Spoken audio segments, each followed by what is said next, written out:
Welcome to Tanakh Talk. I'm your host, William Hall, broadcasting live out of Kingsland, Texas, USA, with episode number 103 of Rabbi Tovia Singer's Let's Get Biblical Q&A, coming to you from Jakarta, Indonesia. The man, Rabbi Tovia Singer. Rabbi, welcome back, sir. It's great to be back. You know what everyone see, the moment you throw in Jakarta, Indonesia, They're wondering why you're awake right now. Everyone's going, forget, what the heck is he doing in Indonesia? And then for the next 45 minutes, no one's paying attention to the show because they're going, what the heck is he doing in Indonesia? And what is it like to be in Indonesia? What is he doing there? Was he need a suntan? Of all countries in the world, how did he wind up in Indonesia? And they going on and on and on about Indonesia, and then they forget about the whole show, and then the show is over. This is the truth, because we have such an illustrious listener, viewers, and so on. So everyone's going, why the heck is he in Indonesia? Yes, right. Anyways, indeed. And you know, I've seen pictures over the past 3 years. It looks like feast or famine there. It looks like you get to really, really, really like poor and down area, and then on the other side, it's just you've got this really nice part of Jakarta. Is that kind of how it is there? What are you talking about? You know, there was times. Oh, we mean Jakarta? Yeah. What is Jakarta like? The capital? Right. Yes. It's an interesting question. It's a city of roughly 12 million people. Okay. 12 million people. That's so there are more people in my apartment building than there are in your city. It is. So Jakarta is different because it's like a real inner city. It's it's like a capital. Bali is prettier, and there's 17,000 islands in this country, and some of these places just stand there and go, wow.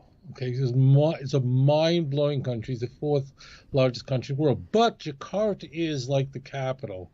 So it is like Mexico City, but without the crime.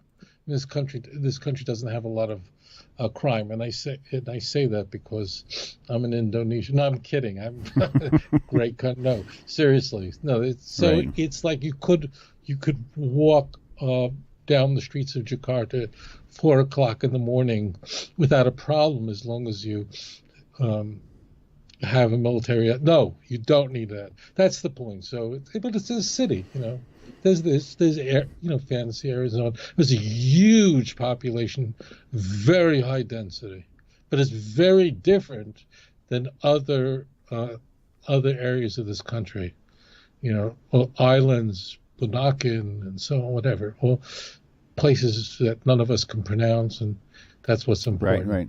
Okay, so all right. we covered that. You're going to be headed to the U.S. again. What's that trip for? You're going on tour? Are you taking a tour of New York? Is that? I have a speaking engagement. Okay, gotcha. And so you'll be leaving New York, driving I'm from.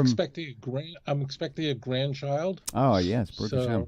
Wow. Yes, I'm looking forward to that with Wonderful. Hashem's help. B'shah Toivu Maslachas. And so, it's a brief trip. The travel time is just crazy. It's insane.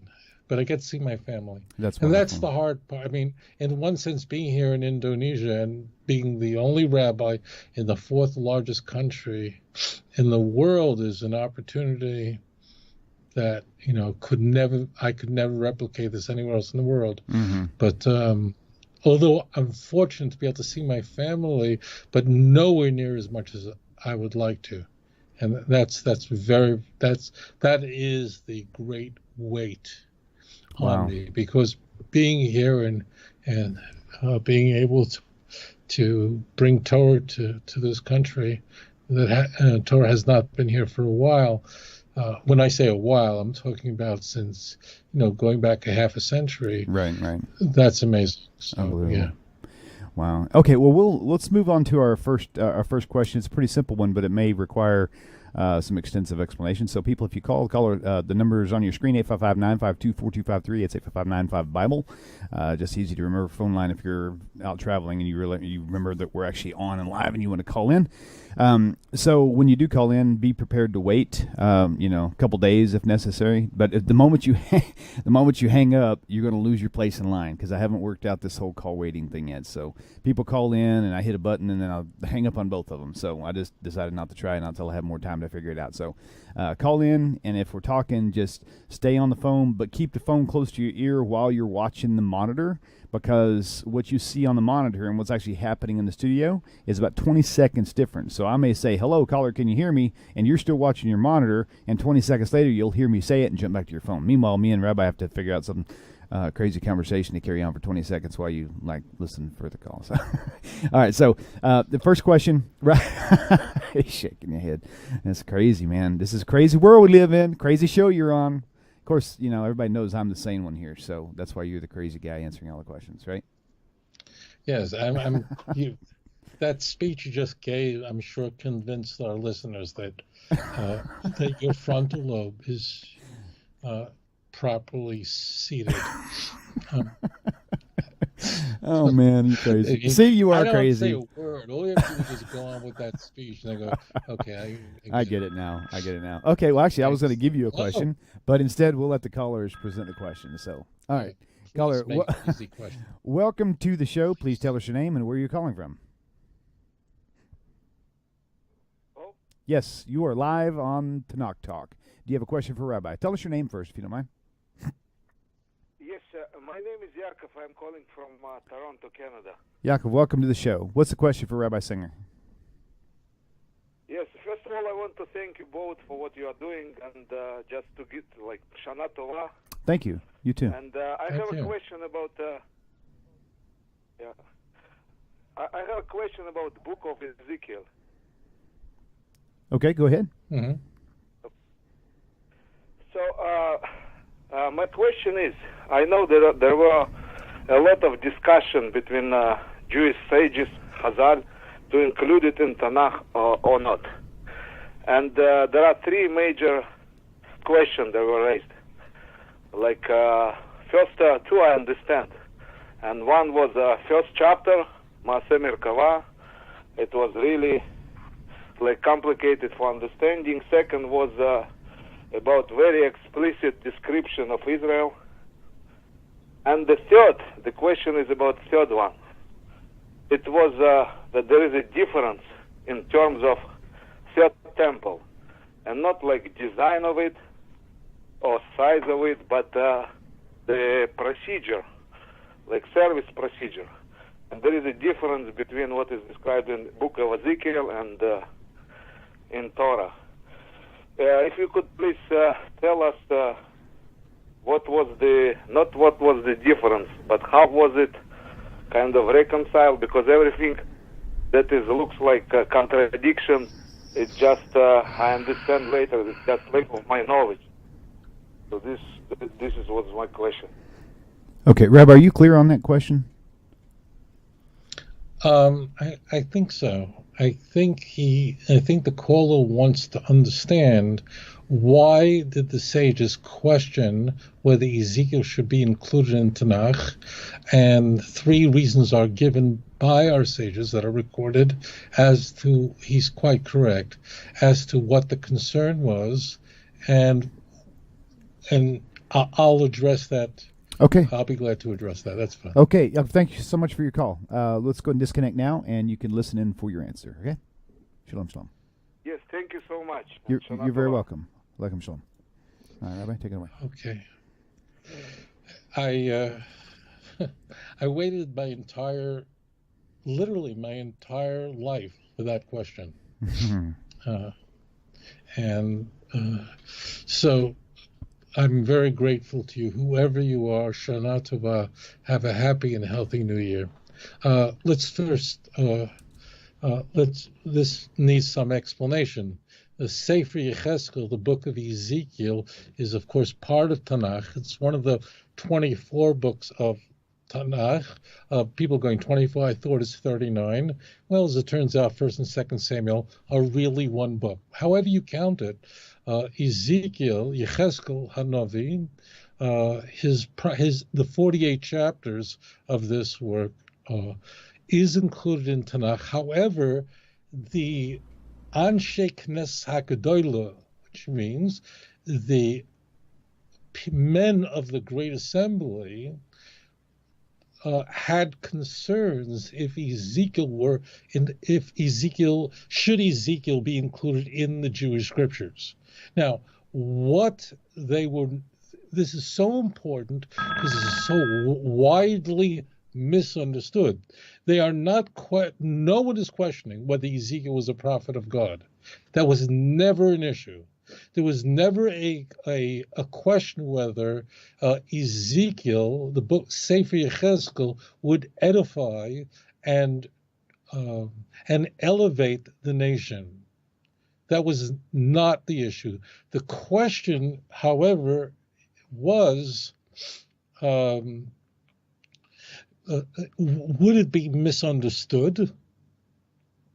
And I'll explain that. And then the caller asked about why are there some variants, very minor, but still variants, between the sacrificial procedure outlined in the Torah and what we find in Yechezkel's detailed description. This is a copious blueprint, unused blueprints for the third temple, the Messianic temple. So I want to address all of these issues. Okay, let's go to issue number one. We have in Yechezkel, it opens with what's called the Maaseh Merkava, which is a description of the divine chariot. This is Ezekiel. What comes into view is the most ecstatic chapter in all of Tanakh, and it's a description of God's divine presence in a chariot that is moving. It's vital to understand. You can't approach, you can't touch the book of Ezekiel unless you know when he lived and the purpose of this Sefer.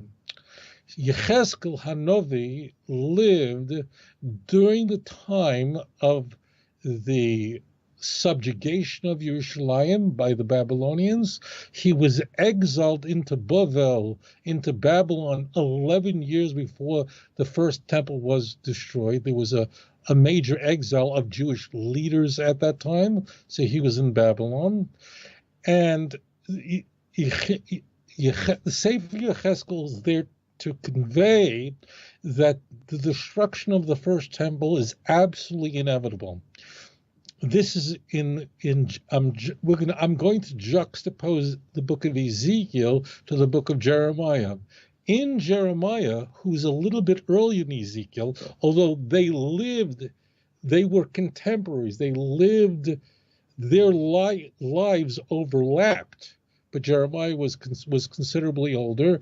During the time of Jeremiah, and in his prophetic work, Jeremiah is conveying that although it is already decreed that the first temple is destroyed, but you could stop it, and certainly don't go to war with Babylon. There is a way out of this conundrum. But listen to me, and don't listen to the lying scribes, the lying prophets, meaning they're false, who are conveying to you, both orally and in writing, let's fight Babylon. So in Jeremiah, it was still possible that the first temple wouldn't be destroyed if you just listened to Jeremiah. As it turns out, the Jews didn't. When I say the Jews, it doesn't mean that a man like Seifania didn't listen. It means that the mass of Jews did not listen because of horrible leadership. So in Jeremiah, it's still possible to save the situation. However, in the book of Ezekiel, it's not possible. It's happening, and God wants you to understand through the prophet of why the first temple was being destroyed. It is absolutely inevitable. It can't be undone, and in fact, it happens right in front of Ezekiel's eyes. And what do you do now? And why was the first temple, why was it destroyed? What was happening? Well, what could they have done so horrible? How much depravity was there, so that you can get a sense of what brought about the destruction of the first temple. Another thing that Ezekiel must convey is that no matter what, I'm there. God is with you. So let's start with the divine chariot. If you open up Ezekiel chapter 1 and just start reading it through, you will very quickly go, I don't understand this. This is way out there. The description is so wow that many of the things that are burdened to view, and I'm putting that in quotation marks because it's hard to even get a sense of what's happening. It's such an ecstatic description. And Ezekiel is going to do something Isaiah doesn't do. Whereas Isaiah gives a brief description of the heavenly abode, Ezekiel goes into much more detail. There are many reasons for this. One of them is that Isaiah was used to it. It's like the difference between someone who lahavdil elef alfi avdolos, but let's say someone who lives in New York versus someone who lives in South Dakota. So if someone lives in New York and they go through Midtown Manhattan and it's all over the place in Times Square, someone lives there, they just walk through, they don't even notice it. And they never went to the Statue of Liberty, doesn't care. And they see all the crazy stuff going on in Times Square. I haven't seen it in so many years, but so they don't, the Times Square, what's going on? Oh, there's lights, there's a few things there, there's a whole big open area. If you take a guy from South Dakota, meaning someone who's not used to this kind of wow, they go and when you ask him, what was Midtown Manhattan like? What was it like to be right there in the middle over there in Broadway? From South Dakota, so you wouldn't believe first I came in, there's a light here, there's things going up, and there's a studio there, there's things, and there's light, there's such a big thing that's going up to the sky, it's 400 feet apart, and then the opening, the closing, and people are jumping and flying, and they think, why? Because he's not used to it. Yechezkel was not used to this. He was a person like who was from the village. So that's why he's giving so much more description than Isaiah. Isaiah not only lived in Yerushalayim, Isaiah came from the Davidic house. He was actually related to the kings of Israel because he was a descendant of Amaziah, of a Davidic king. So he was in and out all the time. So to him, he was there all the time. So to him, of course, it was marvelous, but it wasn't like Ezekiel, who wasn't used to such a thing. Now, our sages tell us that no human mind could understand the first chapter of Ezekiel, which means they don't mean they don't understand the message, but they cannot. No human mind can understand to comprehend the details that you see there. And if you read it, you'll realize very quickly, I don't get it. Even if you have commentaries, the commentaries will try to help you. But the bottom line is that this chariot, first of all, the temple is destroyed, coals are thrown onto the temple, and the divine chariot moves on. And the details you see there are just, you can't understand it. And you can't understand it. So the question is, why is it there? If the human mind can't comprehend this chapter, why put it there? That means, what was Ezekiel written for? What is Tanakh written for? Was it written for angels or for humans? For human beings? So why include a chapter that no human mind can understand? Because what is really being conveyed in the first chapter of Ezekiel? Ezekiel is describing the destruction of the first temple, but why is it a divine chariot? Why is there a chariot? What does this mean, a chariot? Like, why is it a divine swings, monkey bars? Why is it a chariot? That when the Jews are exiled into, in this case, Babel, into Babylon, God's divine presence moves with the children of Israel, never departs, even into exile. And that's why it's a moving divine vehicle, because it's traveling with the children of Israel, and God will never break his promise, meaning the covenant that the Almighty, blessed be his holy name, made with our forefathers cannot be undone, cannot be broken. And even if we're sent into exile, it doesn't mean that God is finished with the Jews. In fact, that's what Isaiah says in Isaiah chapter 50. You have to know this verse, Isaiah 50 verse 1. God says, where is your bill of divorcement? Show, where are your creditors to whom you were sold? That means people might think that God divorced Israel. God is done with the Jews. That if the Jews are exiled, that means they're finished. They're divorced. They're gone. And God says, I didn't divorce you. Don't be Now, I'm paraphrasing. Don't be an idiot and think that if I send you into exile, that I've abandoned you, I have broken the covenant. And if you read the end of Leviticus 26, Hashem says there, even in the worst situation, I will never abandon you. Never. The covenant cannot be broken. And that's what the divine chariot is. It's an incomprehensible, the survival of the children of Israel, that they should still be here today. After all the persecution and traveling, that the Shekhinah stayed with the Jewish people in exile is inconceivable. When God asked Ezekiel, chapter 37, can these bones live? Ezekiel himself is going, only you know, God. Well, what do you mean, only you know? God can't resurrect the dead.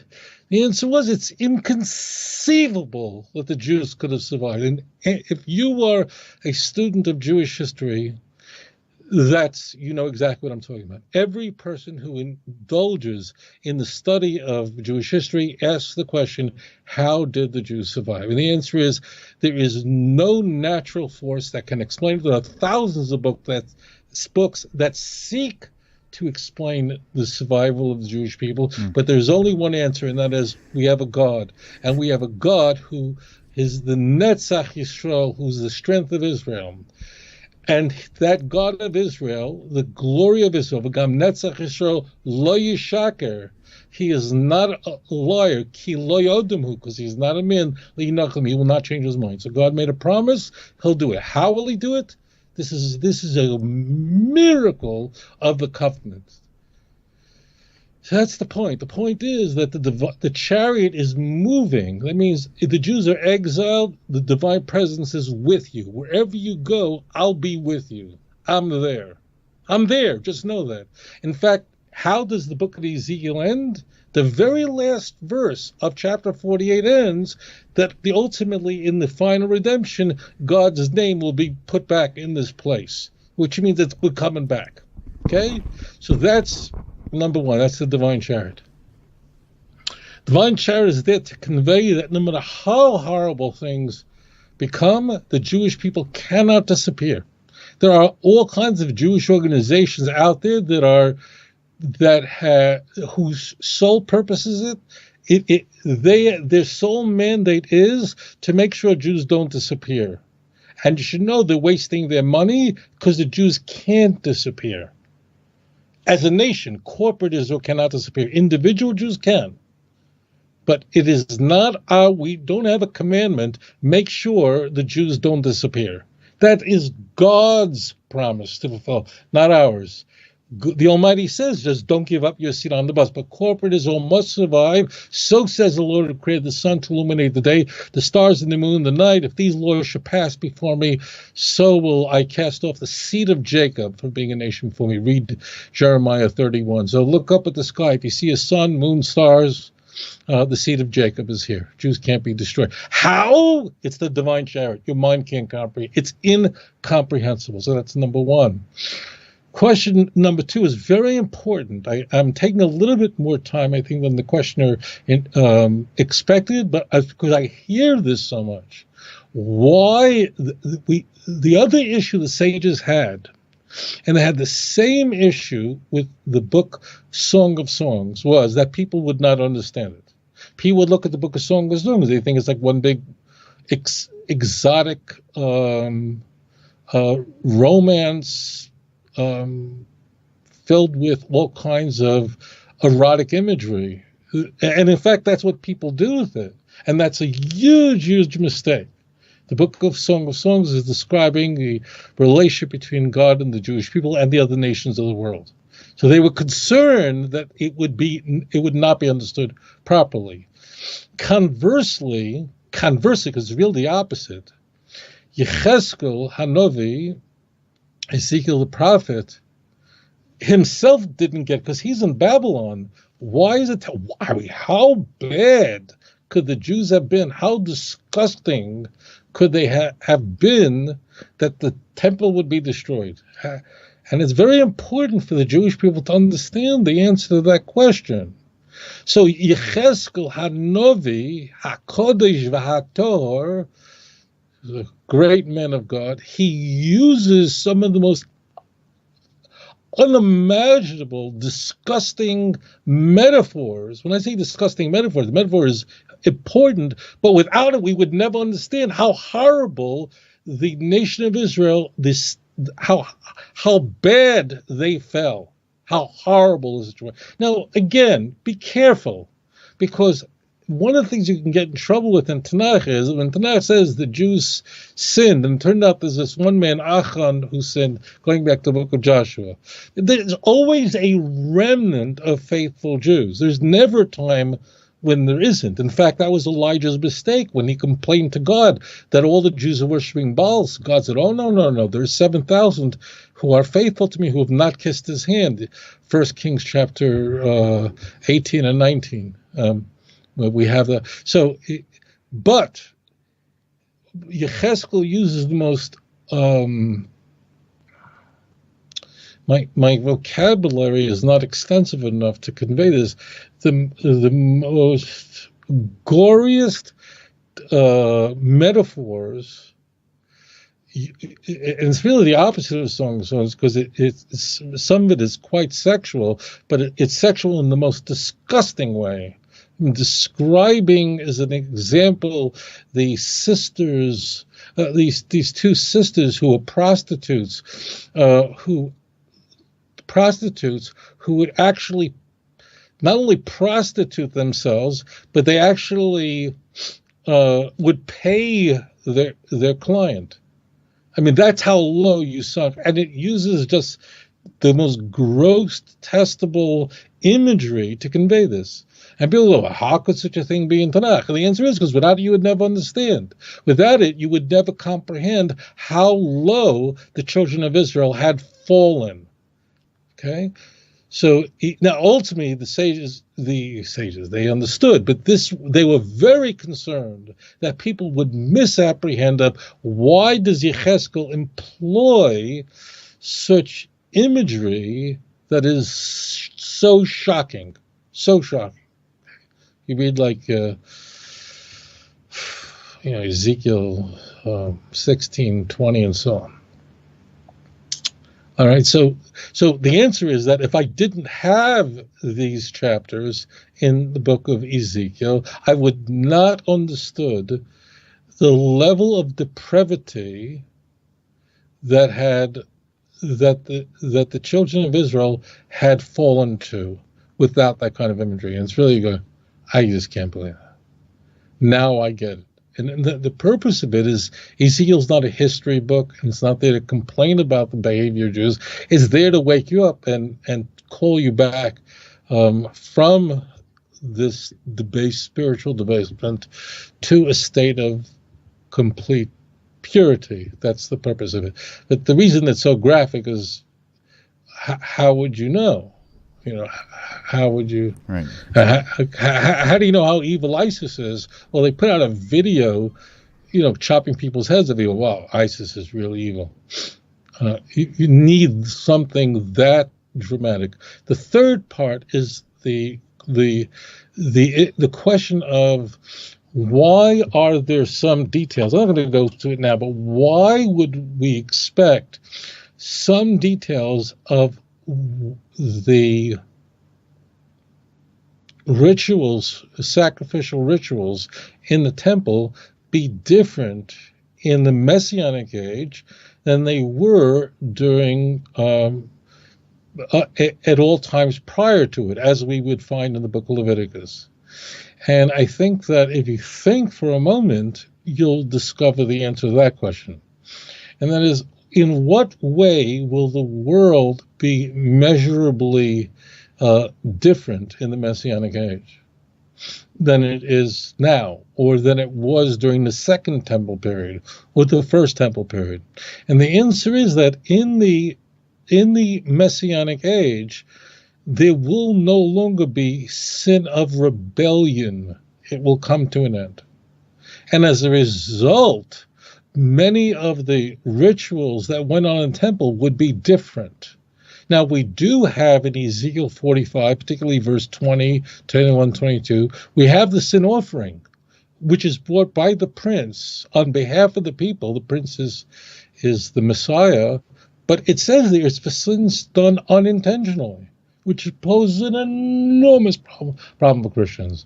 But in the final temple, there will no longer be a pesha, there will no longer be rebellion by the Jews or the non-Jews. Everyone, the entire world, will turn to the one God of Abraham, Isaac, and Jacob. We are told in Ezekiel 44 verse 9, I believe, that no one who is uncircumcised, both of the heart or the flesh, will be allowed to enter into this, will enter my sanctuary. Did you get that?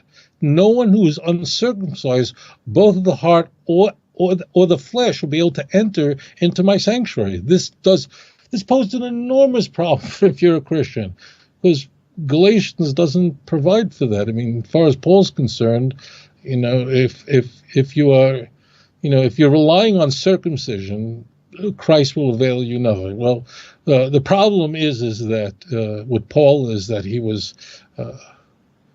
was not following the God of Israel. And if I have to choose between Moses and Ezekiel versus Paul and Matthew, I'm just going to go with Moses and Ezekiel every time. But that's why there's a difference in the ritual, because we no longer have intentional, willful sin.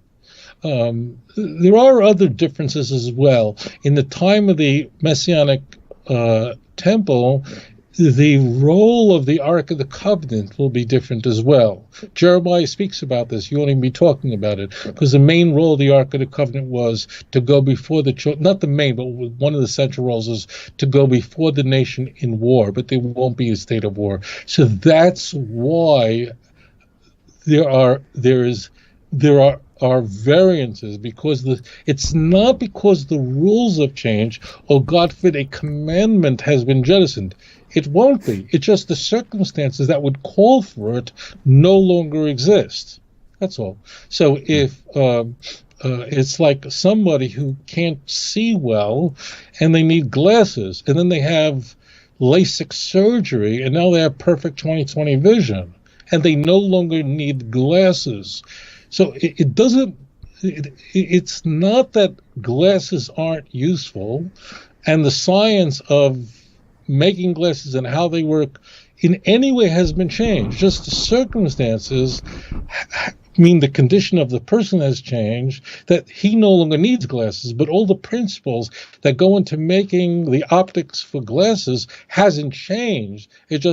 It's no longer necessary for someone who's had that sort of surgery. So that is why but Ezekiel is basically divided into three sections. But the key of Yechezkel, the centerpiece of Yechezkel, is that despite the fact that you have fallen so low, God will never abandon you, and he will travel with you. The Shekhinah will move with you in a divine chariot, and ultimately at the end, God's name is going to return. Read the last passage of the book of Ezekiel. That was a great question. Whoever you are, I wish you I forgot your name, but I wish you a Shana Tova, a good Ben Shur, and I look forward to dancing with you in Yerushalayim one day quickly in our time. All right, we'll move on to the next caller. Caller, welcome to the show. Please tell us your name, where you're calling from. Hey, my name is Andrew Smith. I'm from Atlanta, Georgia, and welcome to the show, Andrew. I find it very funny that the first question is going to be basically leading into my question, which I've been dying to ask since last week. I was the caller who asked the last question from last week. But I'll be very quick. I'd like to know what your thoughts are on the possibility of Elijah the prophet and Messiah ben Yosef being the same person. Next part of the question is, what relation is he going to have to the building of the temple? Is he going to have anything to do with it, or is that going to be Messiah ben David? I apologize. Possible. You moved a little quick for me. Is there a relationship between Elijah the prophet and the Messiah, the son of Joseph? Right. Ben Yosef. That's your Ben Yosef. First question. And the second question is, will Mashiach ben Yosef in any way have any relationship to the building of the temple? That's yes. The second part of that question. Go ahead, continue. And if that person, whoever that is, whether it's Ben David or Ben Yosef, if that person came to you today and said, Rabbi, I'd like you to consult me on the plans for the third temple, what would you tell them? Thank you very much, and God bless you guys. No. Don't thank me yet. I did not. That last part I didn't get. What was that third question? If they had come, I think he already disconnected. But if the Mashiach came and wanted to consult you, or I'm saying another rabbi to say, to get your input on how the third temple should be built, what would you tell them? Would you walk away from that, or would you give them advice? I'm not sure what the motive. I wish I knew the motive of that question. That's okay. We'll focus on the first two. If he calls back, or we'll try to follow YouTube comments. If you can clarify what your third statement was, that'd be great. So I'm gonna move through this one really quickly. Okay. And everyone's going, thank God, finally, what took him so long? But this time I will, because we covered the Messiah, son of Joseph, last week. Okay. The role of Mashiach ben Yosef. He's not the Messiah, okay? He's not the Messiah in any conventional sense. But in Tanakh, the word Mashiach is used 39 times, and it's not referring to who we call the Messiah. We are using a different linguistic convention that Tanakh is, okay? So let's just make that clear. When Tanakh or the sages of blessed memory used the word Mashiach, they weren't. When Tanakh uses it, it's never referring to the Messiah. When the sages use the term, it often isn't referring to the Messiah. That means when we say the Messiah, I mean the conventional Messiah, the Messiah, the son of David. It means the Messiah with a capital M. And that's where everyone gets into so much trouble. There are non-Jews who are called the Messiah. You heard that correct. Right. Like read Cyrus. Isaiah 45, verse 1. Okay. Now I talk so much, I forgot what the heck I was saying. Oh, yes, okay. So the first is there a relationship between the Messiah, son of Joseph, and Elijah the prophet?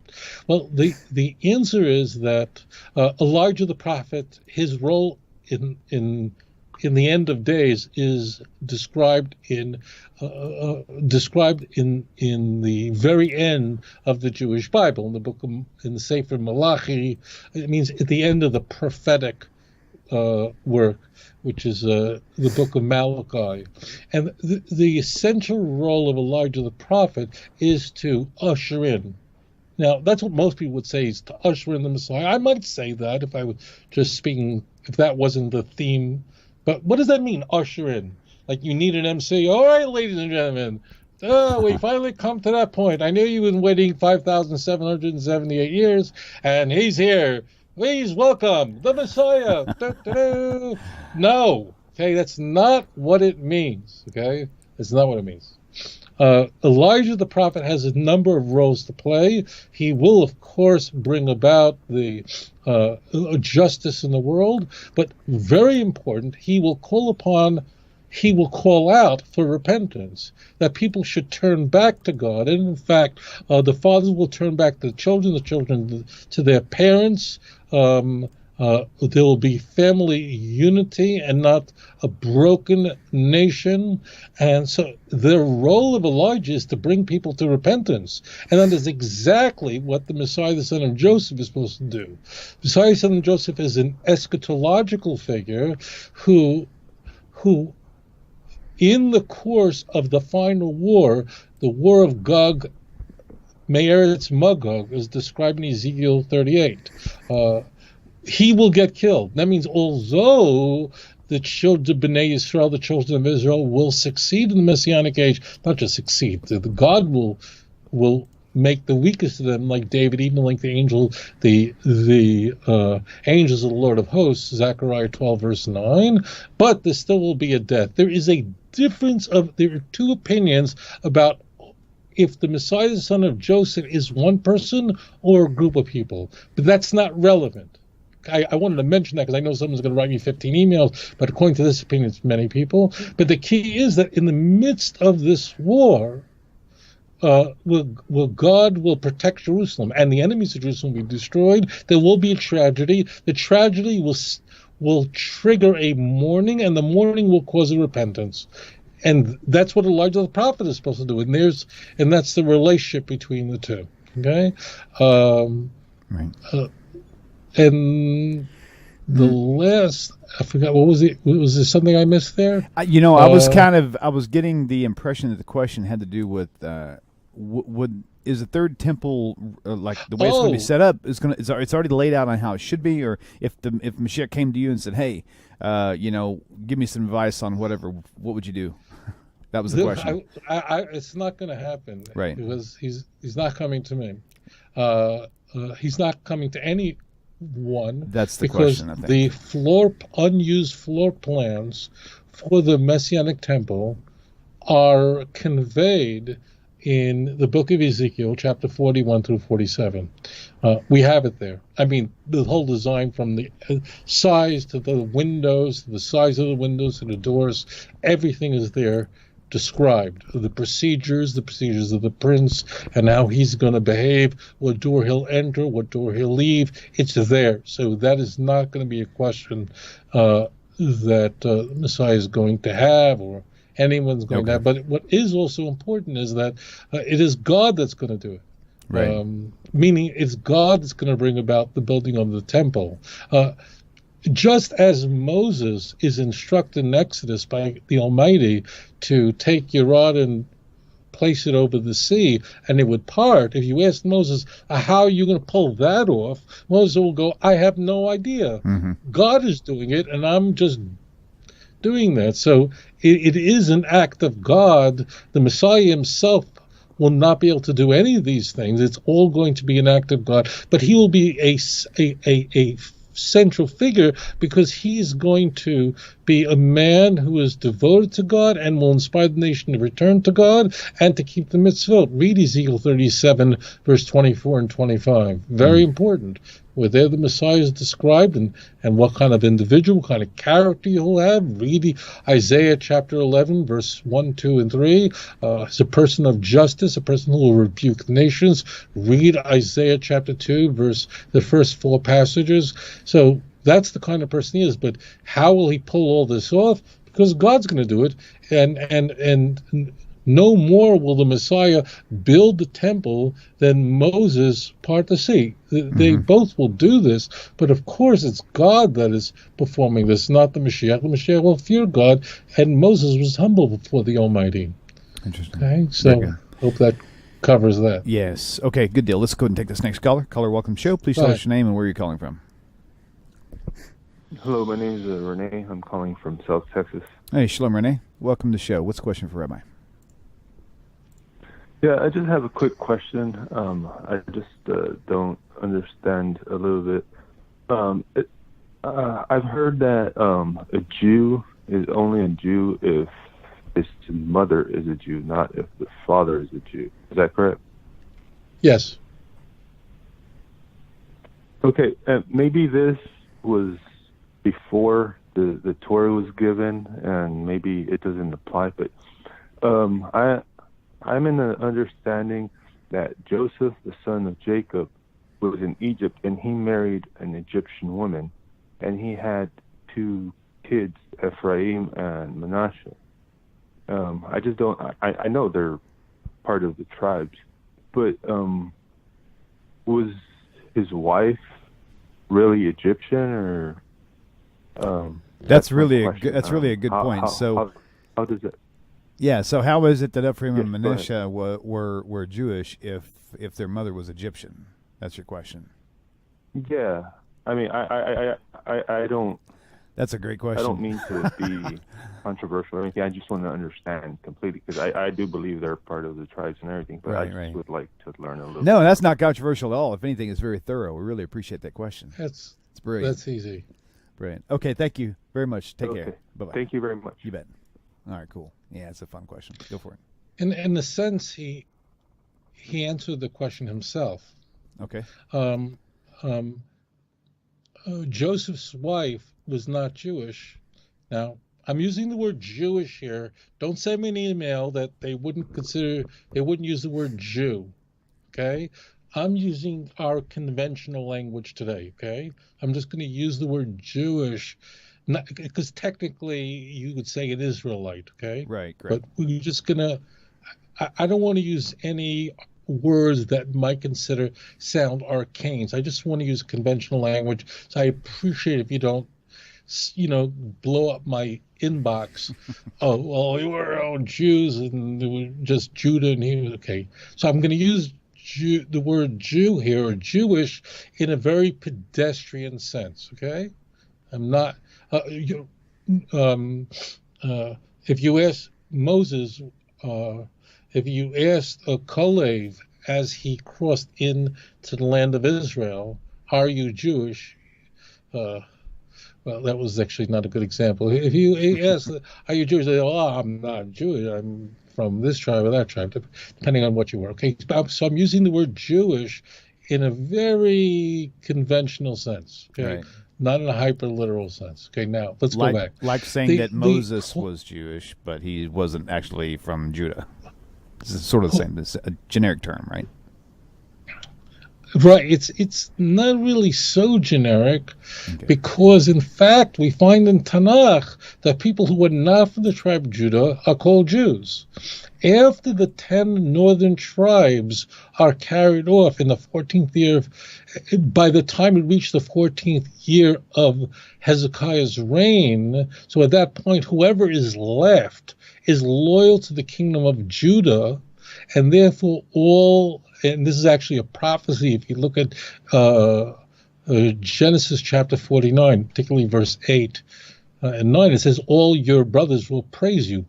Jacob is conveying the most ecstatic blessings he's bestowing on Judah. So this is in prophecy that ultimately a sense that all the children of Israel will ultimately be called by your name, which is the way it is today. Because among us today are not just descendants of Judah. I'm a descendant of Aaron, the brother of Moses of blessed memory.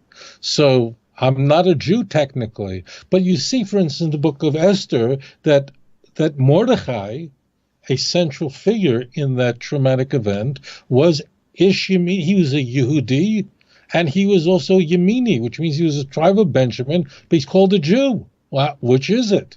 Well, the answer is that he's a Jew in that conventional sense, but he was from the tribe of Benjamin. But because part of the tribe of Benjamin was saved and did not join the northern kingdom, and therefore were not exiled, therefore they're among us today, and certainly Mordecai was one of them. So you see explicitly in Tanakh that someone who's in the tribe of Benjamin is calling himself a Jew. Okay, so that became convention, not now, but that already is convention in Tanakh.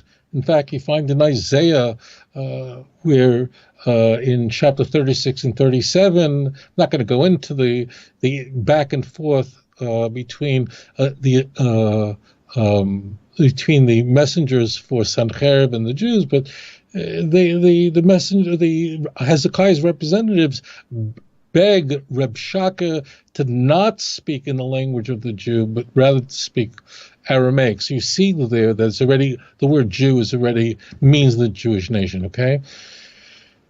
Okay, now let's back up here. Okay,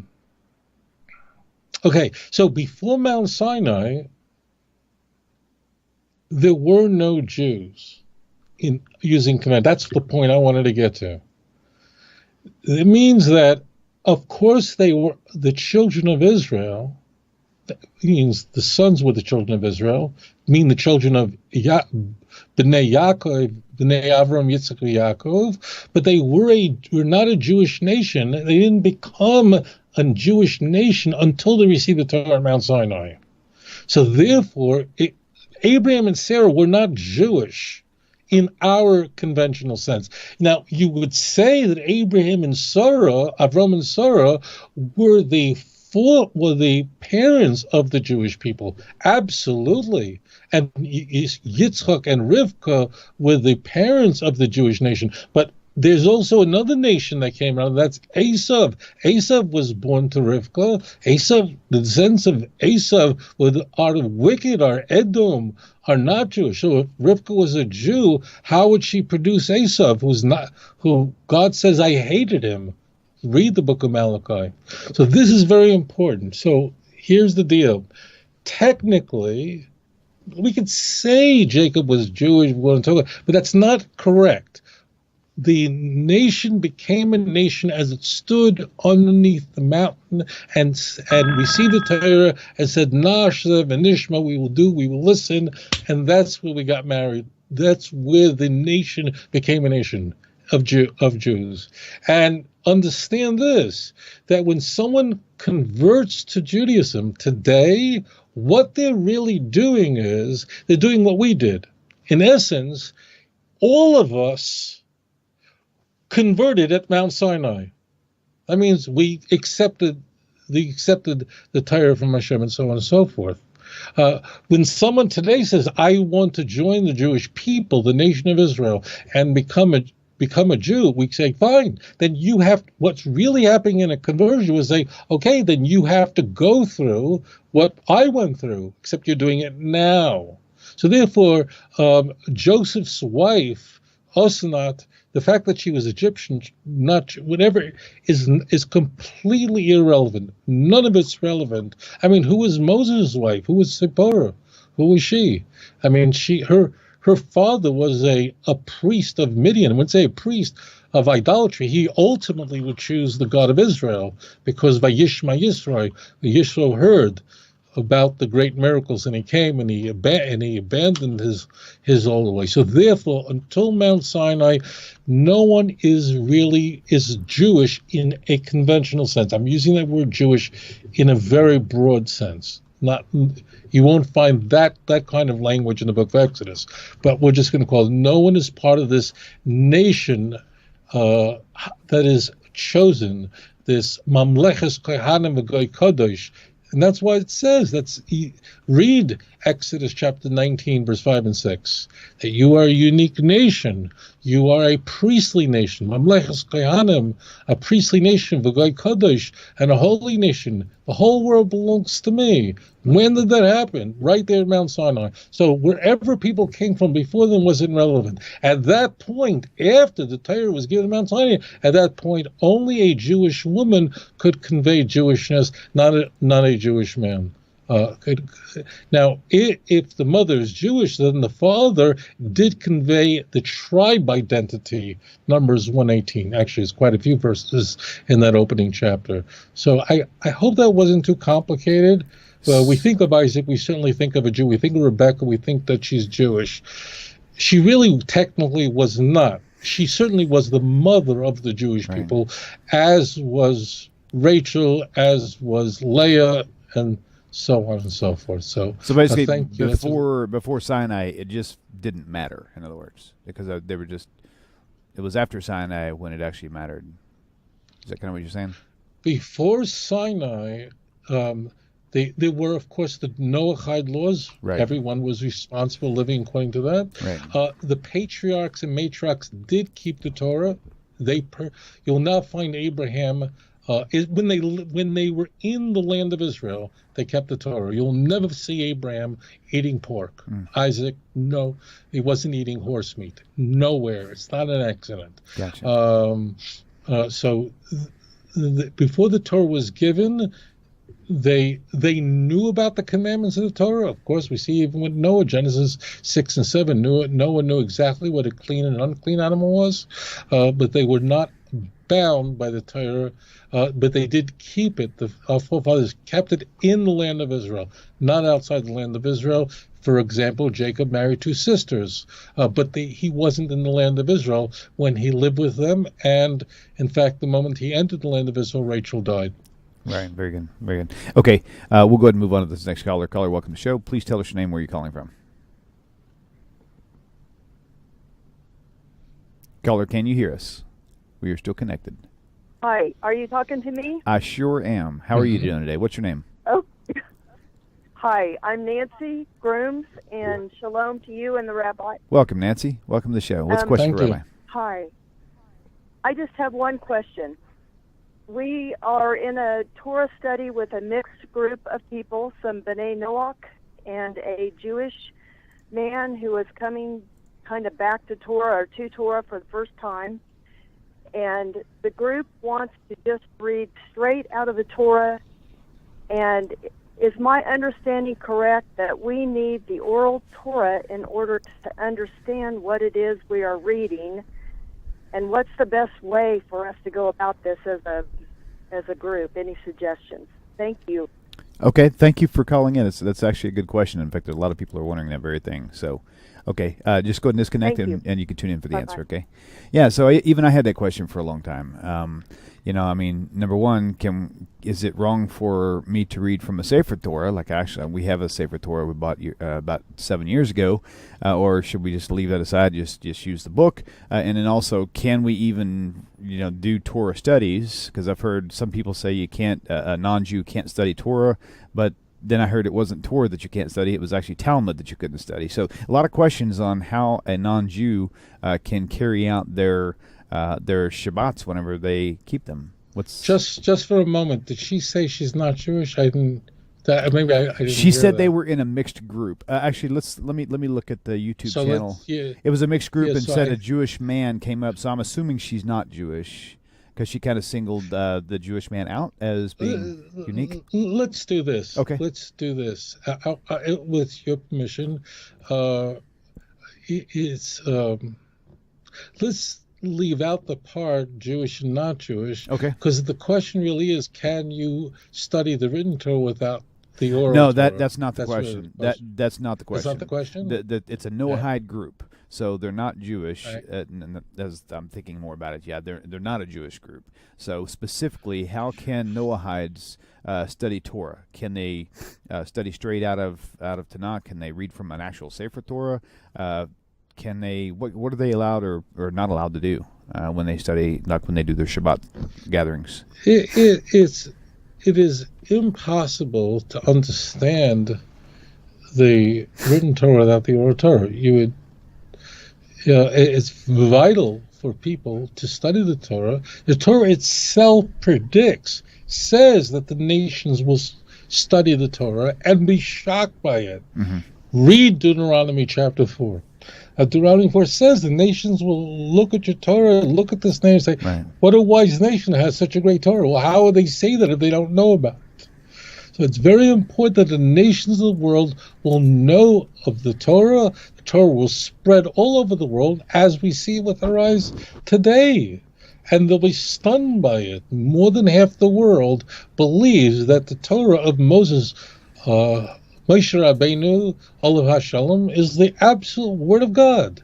More than half the world's population. It's astounding. Now, it is not possible to understand the Torah without the oral Torah. It means you can, of course, understand the tests that Abraham endured. You might get the Tower of Babel. You certainly would understand that from Genesis chapter 1 and 2, you would get that God is the sovereign creator of the heavens and the earth, and about the creation of man and how that unfolded, of course. But in truth, it would be difficult. As it turns out, the Hebrew language is a consonantal language, meaning there are no vowels. You would need that, and that only comes from the oral Torah.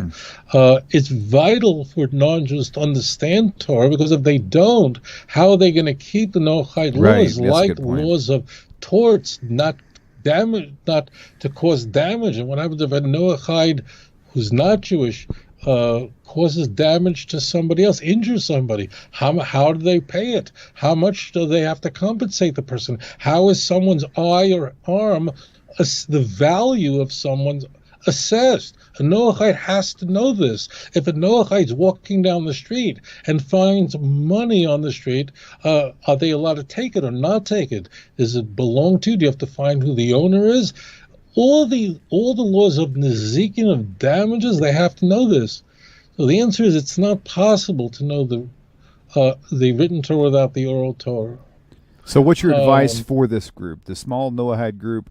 And they need to learn Torah so they can learn all the Noahide laws, but they don't have a rabbi to teach them oral Torah. Then you're lost. Okay, that's what we want to know. It's really simple. You are lost. It's not you need it doesn't have to be a rabbi. It doesn't have to receive ordination. You don't need a certificate. You need someone who is knowledgeable in Torah, who is faithful to the word of Hashem to teach you. It's vital. Without it, you'll be lost. You'll be everywhere. And if you don't think so, that really conveys the case, because someone's going to have to explain to you when you come to Deuteronomy 23 verse 4, 23 verse 3 in the Christian Bible, and it says Lo yovi amoni umayovi b'kal Hashem, that an Ammonite or a Moabite should not enter the congregation of Israel, can't convert to Judaism. You're going to have to figure out how Ruth managed to do that, being that she was a Moabite and the great-grandmother of King David. You won't even understand it. So you're lost without it. So the answer is that you can't understand the Torah without a proper teacher or without a proper guide, and it should be a religious Jew, a God-fearing Jew who is knowledgeable. If not, you will find yourself so lost, so misguided. People just come up with don't do that. We have a Messiah. It's been handed down to us.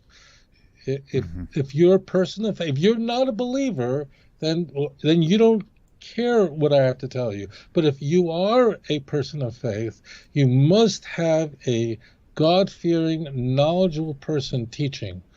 Without it, it's impossible.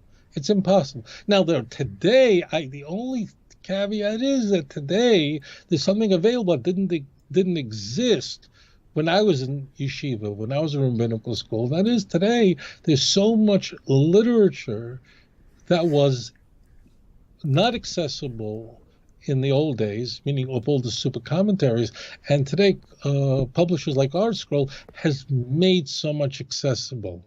So the answer is yes, you absolutely must have the oral tradition of the Jewish people to understand what you're reading, or else you're going to find yourself verblunget, lost completely. Not lost that I don't understand the text, but spiritually misguided. And the proof is in the Messianic age. It says 10 Gentiles of different languages will grab the shirt of a Jew and say, take us with you. And the word in Hebrew is imochem, nelcha imochem, let us go with you. That's plural.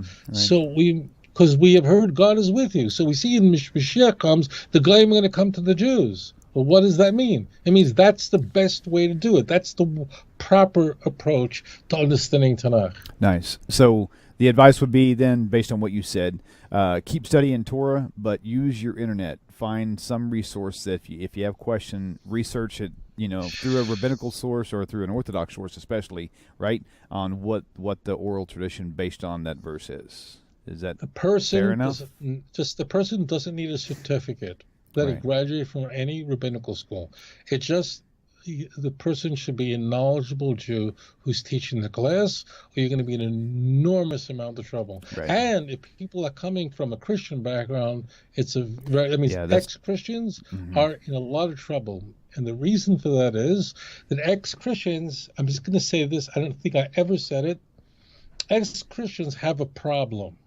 And the problem is that when they turn to Judaism, meaning they become B'nai Noach, so what happens is they have a trust problem because they've been lied to all their life. And when they were Christians, they would swear up and down that the teachings of the church were true, and that everything the pastor was telling was true, and everything it says in Matthew is true. So now they leave Christianity and they're going, my God, I was lied to all my life, and I couldn't figure it out. I don't think I could trust anybody. I'm just going to read what it says inside. So it's a big, big problem, very big problem for ex-Christians. And this is a major test for you. And I see ex-Christians really struggling with this. And part of the reason is that it's just hard to trust when you discover that you have been lied to and you had been betrayed, and that the teachers that you revered were teaching you vanity and lies. As Jeremiah says, that this will be the shock of the nations in Jeremiah 16, where it says in verse 19 and 20, and the Gentiles will come to you and say, surely we have inherited lies and vanity where there is no truth. How could the man make unto himself gods when they are not? The nations will be going, Mihem and Lishmu Asenu, who would have believed such a thing? So it's very important to have someone who's a very good teacher. Be loyal, study Chazal, the words of our sages of blessed memory. Very careful. If you don't, you'll find yourself astray and you can lose your faith. You're in great danger. Realize that as an ex-Christian, if a person is an ex-atheist, then it's not a problem. Ex-atheist is no problem. Of course you go to the Jews to learn about the Messiah. But the ex-Christians have this very big test, and Hashem is testing you.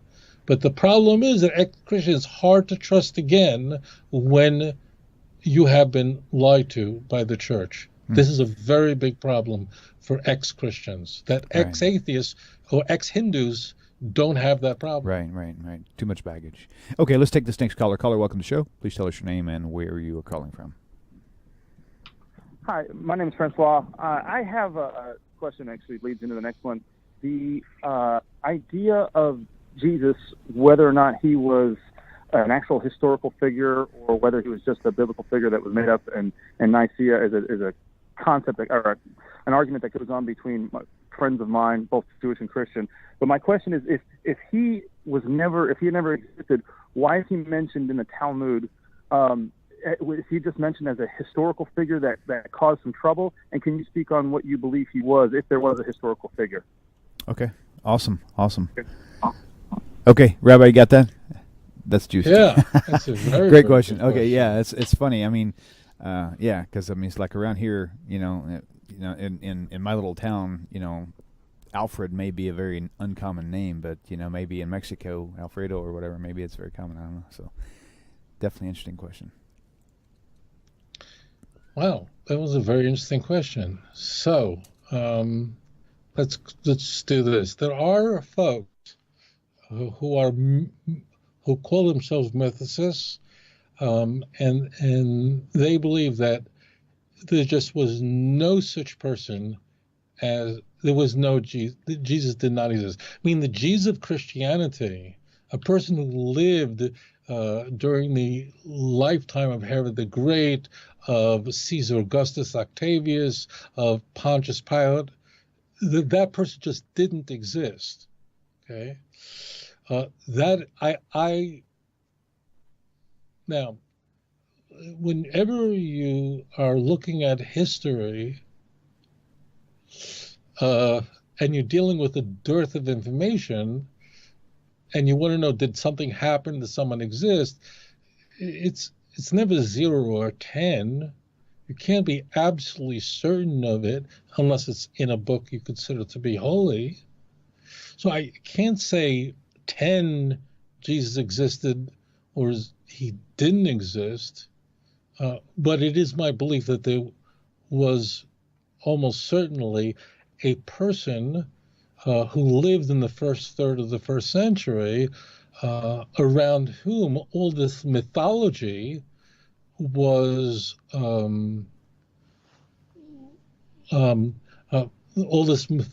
created around.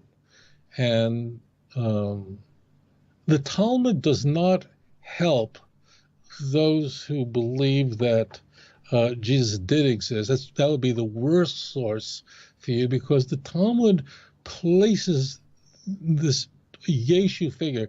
And just, I know it sounds crazy, like Jesus. Well, of course, there are quite a few people named Jesus in the book of Josephus. The name Yeshua was a very common name. Okay, so we're going to find a lot of that. So understand that. But the Talmud, there are two people who the Talmud discusses, whose name was Yeshu, and neither individual is described in a very complimentary way. But that is a support for the fact that Jesus never existed. I hope that's not complicated. Let me make it easier for you. The Jesus that we find in the Yeshu that we find in the Gemara, in the Talmud, was a contemporary of Yeshua ben Parachia, meaning he lived about 100 BCE, meaning he lived during the Maccabean or the Hasmonean period. It means he lived 100 years before Christianity. And in fact, mythicists appeal to that. There's another 2nd century figure that's discussed in the Talmud. So what mythicists often argue is from the Talmud that, in fact, the Christian Jesus is a complete myth, meaning he's a composite figure of all these things that we find, and and all the figures who were born of virgins, like the mythical Romulus and all that, and that's what Jesus is. The Talmud is not a really good source to illustrate that the Jesus of Christianity existed. Now, it's only people who are not familiar with these texts and get their information off of Google might think that. It's really a very bad idea. I believe that there was a figure upon whom the Christian religion was built around. I don't think he's the most important figure in Christianity. He's certainly the most important figure of Christianity, but the most influential individual that would produce the religion we see today is not Jesus, but Paul. But I'm going to sidestep, that wasn't part of the question. There are many reasons why I think there probably was a historical figure in the first third of the 1st century that was probably running around saying that, the world as we know it, the empire is coming to a close, and and it's called an apocalyptic eschatology, that God is going to intervene in history. Apocalypse means revelation, and eschatology is from the Greek word eschaton, which means at the end. That means people are preaching the world's coming to an end. That was, if you were a preacher in the first half of the 1st century, and that was not a part of your message, you might as well stay home. But that was the kind of message that would probably get you killed. That's exactly why the Romans would want to get rid of you. The reason why I come down on the side of that there was a figure who was almost nothing to do with what we find in the Christian Bible, which is just embellishments of embellishments. But the reason why I feel that there was more likely than not a figure around whom all these embellishments were created is because of a few things about that we're told about Jesus, that he would come from a city called Nazareth. I mean, he's known as Jesus of Nazareth. Now, of course, Matthew 2:23 is going to invent a fictitious verse that he shall be called a Nazarene. But I'm not interested in that. What I am interested in is who the heck would come up with Nazareth. So that's a feature that would, if you were creating a myth, you wouldn't include Nazareth. And I know there are mythicists who will get angry at me, but archaeologists have discovered a very tiny area, really small area, really a one-horse town in the in the Upper Galilee, which they've identified as Nazareth. Nazareth never mentioned in the Talmud, never mentioned Tanakh. It's just nothing. It's not in Josephus. It's so unimportant. Who would invent that? The other part is that the fiction in the Christian Bible points us in the direction that this person did exist, because the Christian Bible is working too hard in manufacturing, shaping plot devices that would be unnecessary if Jesus was fiction. That means there was no figure like that. If, for example, the effort that we find there in the entire Christian Bible, the only books that claim that Jesus was born in Bethlehem is Matthew and Luke.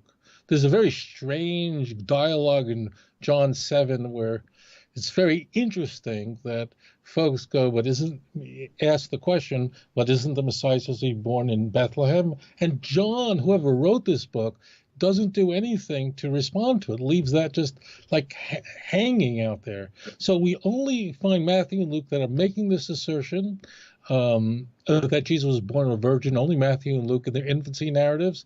And that's all they have in common. The infancy narratives completely contradict each other. When I say contradict, I don't mean this in a picayune manner. I don't mean like the contradictions we find in the Passion narratives, which are very elaborate, and I discuss extensively in Volume 1 of Let's Get Biblical.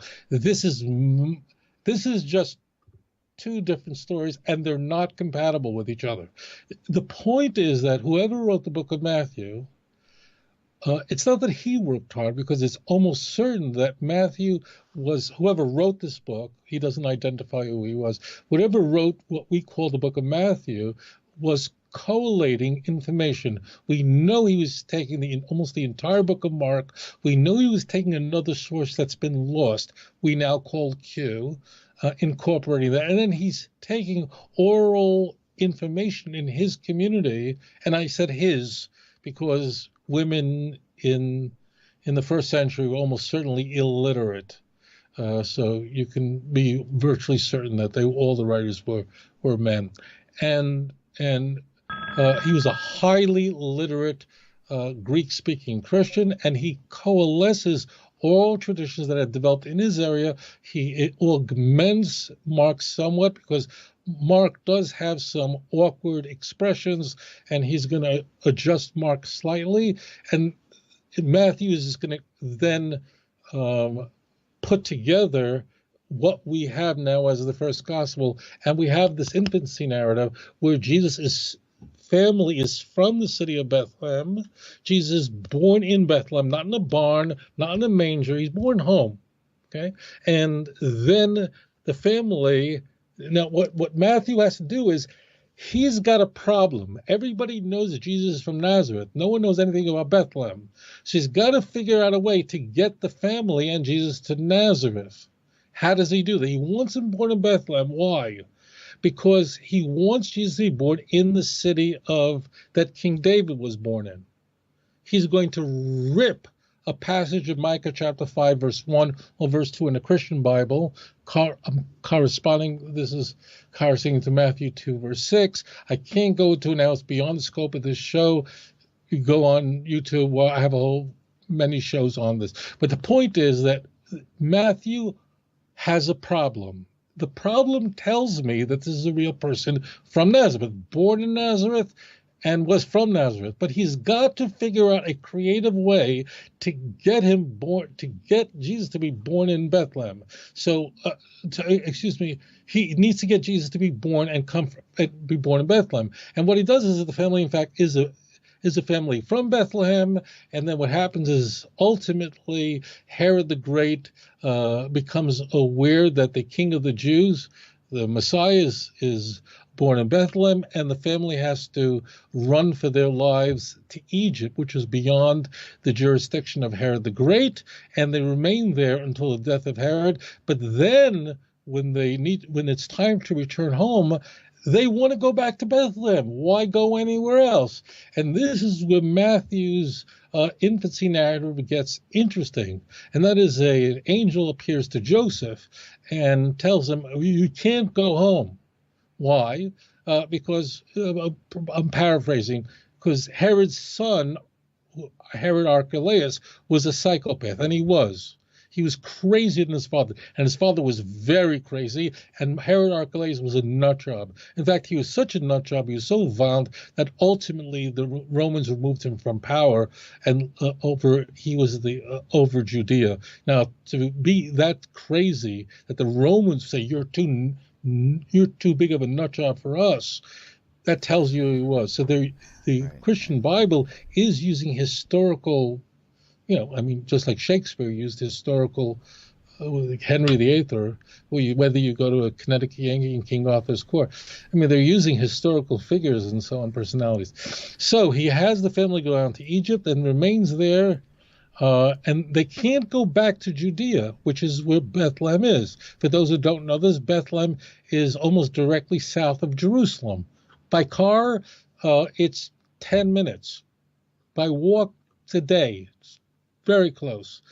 So what happens is they have to go to Nazareth when they return from Egypt, because he always was from Nazareth. That's the point. So Matthew creates that story that Herod the Great, in fact, killed all the boys born in Bethlehem, but Jesus and his family escaped that. Now, this is nonsense. There was no killing of the innocents as described in Matthew's infancy story. Imagine for a moment that every child up to 2 years old was murdered by Herod the Great. Did the newspaper might cover that? Or do you see? No, I don't think. I think that might have hit the news. It doesn't. It's made up. It's a plot device. Why? It's beyond the scope of the show. But it's to demonstrate that the King of the Jews is this maniacal figure who doesn't recognize the goodness of Jesus, but the Gentiles get it. Those guys from the East get it, okay? Luke, just this one point, also, of course, knows that Jesus is from Nazareth, but he's got to get him to Bethlehem as well. Now, again, it's not like Matthew, whoever wrote Matthew or Luke, is going like this and coming. These are stories that develop and over time, and you could see, just trace in the Gospels, how the story of Jesus improves and his status improves from an adoptionist Christology of Mark to the incarnation theology found in John. So there's a clear, you can just draw a line and mark the transition of what does Jesus' sonship mean, and when did he become God's son? Okay, Luke does it the other way. I'll do this just really quick. In the book of Luke, the family is from Nazareth. In fact, Luke has to place Jesus' birth 10 years later than Matthew, because Luke has to have Jesus' birth coincide with the removal of Herod Archelaus and the Syrian governor of Syria now controlling Judea as well. We know when that happened. That's in year 6 CE. So therefore, Luke has the family from Nazareth. That's where they begin. They don't start in Bethlehem. There's this census of the empire, but for some reason, everybody has to return back to their home, their ancestral home, city, that their families lived 1,000 years ago. If you had to go to where your family lived 1,000 years ago, where would you go? Okay, so this is ridiculous. Romans didn't care where your ancestors lived 1,000 years ago. You don't have to go anywhere. There's censuses done in the United States for all sorts of reasons. You're not supposed to be moving anywhere. It's census takers that move. So the story is concocted. It just didn't happen. But for some reason, Joseph, of course, is from the house of David, so he has to go back to the city of David, to Bethlehem. So they started in Nazareth. They make their way down to Bethlehem, but they're not from Bethlehem, as Matthew.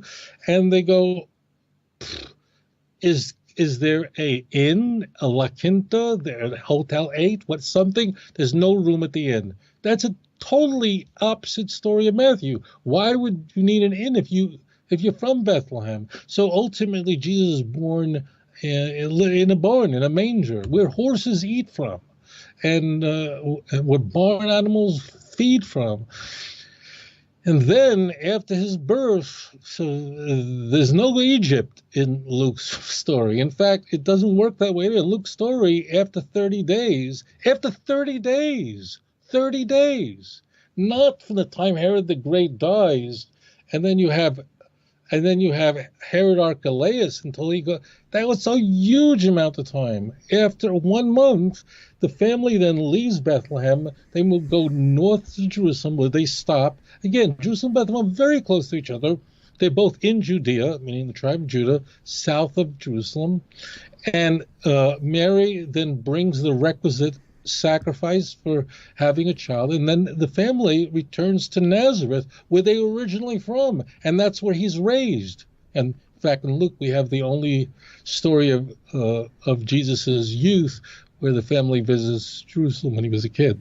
Now, they're both working hard, or the communities is important. It's not like Matthew was sitting there and he was like this master storyteller. These are just stories that developed in their communities, and then these are people who are editing and coalescing all this mythological material, but they've got to get him born in Bethlehem. But the point is that the plot devices that each use to get Jesus, who was born in Nazareth, no question about that, and to get him to be born in Bethlehem are completely contradictory, and would only be necessary if there was a real Jesus born in Nazareth, who was known to be from Nazareth. Because why would you need the Nazareth part? The whole Nazareth part is, if Jesus did not exist, if he didn't exist, possible. I just don't see it. But if he did, if there's no person who's under all that mythology that existed, then why put Nazareth in the story? Nazareth is just nothing. What good thing can come to Nazareth? Quoting John. But anyways, that's the point. It means, why do you need it? Now, there are many, many examples like this, where you have fiction in the Christian Bible, but the fiction actually points in the direction that there was some historical figure who was lost below all the layers and layers. And if he was crucified, there is really basically one thing you'd be crucified for in the empire. It's a very expensive, tedious way to kill somebody, but you would do that because the Romans believed that you were a threat to the empire, and calling and saying that the empire is coming to an end would get you killed. And so here's the point. I could much more easily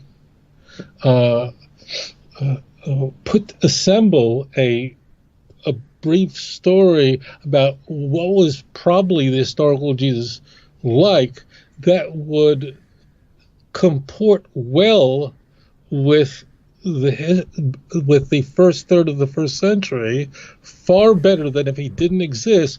That would create many, many problems, and there were many things in the Christian Bible that would be completely unnecessary. So that's why I believe he was a historical figure. But the Talmud doesn't help anybody, because the Talmud is not talking about the Jesus of Christianity. Right. Talmud is talking about someone who lived during the Hasmonean period, which is essentially a period of about 100 years, and that comes to an end when Pompey enters Jerusalem in 66 to put down the rebellion, and then Rome is here, and goodbye any sense of autonomy. Right. Very good.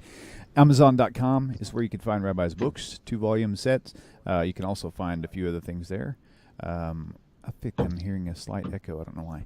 But anyway, so what I'm looking at right now is the DVD stack in front of me. I'll show it to you right now. This is, it's pretty cool. This is exploring fascinating prophetic dimensions hidden in the Book of Chronicles DVD. There's also the debate with Paul Humber. If you haven't seen that, that's pretty cool. This is a 4-part I said CD, DVD set, which is kind of neat because it's just different lectures and seeing Rabbi communicating with people Q&A style. And then, of course, the disputation is also available there at his website. You can go to outreachjudaism.org or amazon.com and actually find everything that you would like to see there. Okay, got it. I had to make sure I had the right ad up here. So, but that's about it right there. So, Rabbi, we'll go ahead and move on to this next caller. Caller, welcome to the show, and please tell us your name and where you're calling from. Caller, are you still available? Hi. How are you? Hi, my name is Lisa, and I'm from very South Austin, Texas. Well, hey, Lisa, how are you? Welcome to the show. Well. Good. And I wanted to say thank you, Rabbi Tovia, for all that your work, and you've really helped me in so many different ways. I've listened to other rabbis too. However, I just wanted to point out that you have really clarified so much for me. I wanted to thank you. Also, I have a question. Wonderful. Go right ahead. The question is there a figure either in the Talmud or another, outside the Bible source about a Yeshua or Jesus that is a story that was where maybe this individual was chased down with a special sword with a special liquid on the sword that they shot the individual, and then after they shot him with this special arrow, then they hung him on the cross. Is there any stories like that? No. Interesting. First of all, I want to say this to you, Lisa. Welcome home. And Shana Tova, have a happy and healthy new year. And welcome back to the God of Israel. Amen. And it's Hashem's Torah that is the only source of light. And I'm so grateful you called. The answer is no, there's nothing remotely resembling what you described in the Talmud. Interesting. I'm just kind of curious, Lisa. Is it sort of like you see in these movies how they will give somebody a pill and make them appear that they're dead or something for a period of time and then they can snap out of it? Is it sort of that type of a mysterious liquid? Is that kind of what you were asking about? I could barely hear you, but I think I understand the question. Did you say something about a movie? Yeah, in the movies how they will have. Let me turn my. Hold on a second. Oh no! There we go. Actually, the source is no. I didn't get this information from a movie. It was from an individual, a very young individual that I was just trying to find out if what this person was saying, this very, very young individual was saying, had any validity to it. Any foundation. Right. And, maybe it all stems or from if how it was- could he have died so quickly on the cross? Because it's a 3-day process technically, right, Rabbi? And then it's like 3 to 6 hours, depending on which letter you read. Will tell you how long Jesus was actually on the cross. So it's like, how could he have died that fast if he really did die? It's kind of interesting. Well, Lisa, thank you for your call. Yeah, plus it's kind of, I guess, a little bit of a strange, I know it's a strange question, but I was Sure. just trying to figure out if this individual, like I said, very, very young individual, when he was 3 years old, he said to his mother that Jesus was not real, like the way that people think. Not in the way that he was described. And he said this at 3 years old, and not like around 5 years old. Young child told his mother about how he was actually killed, and so I was just wondering. Interesting. I'm thinking it was just a kind of odd, strange thing. So Yeah. I wanted to see if there was any. Yeah. Proof You that- know what? I just would recommend in general, because you're going to be, people say all kinds of things. In truth, if someone says the Talmud says it, just ask them what page it's on.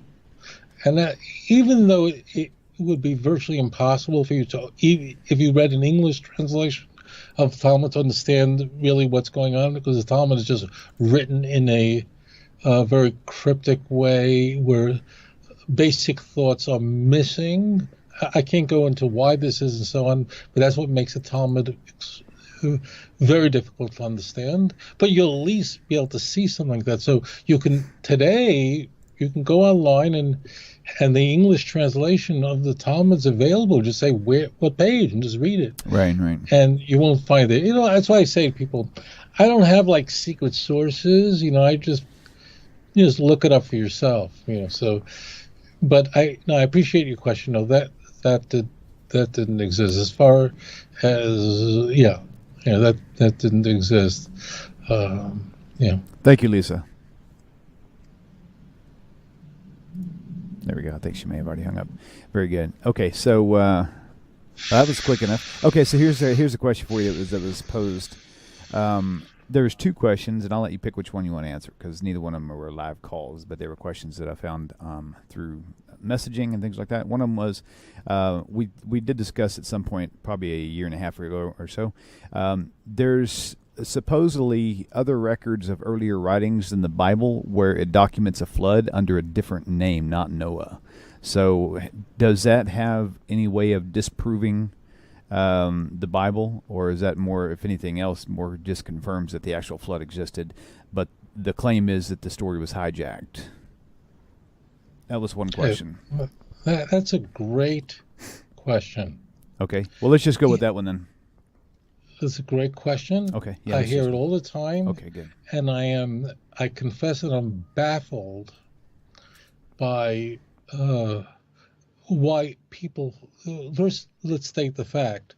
The fact is that not in every culture, but in almost every record of almost every culture, not every, but almost, we find a description of a flood, a deluge, and they're strikingly similar to what we find in Torah. They're not exactly identical, but they're describing it as history, as a historical events. We have texts that date back 2,700 years old. That we just find this all over the world. Now, the question is, would that be something, because of these stories are very similar? There's a family, they're on a boat, they're saved from the deluge, and everyone else perishes.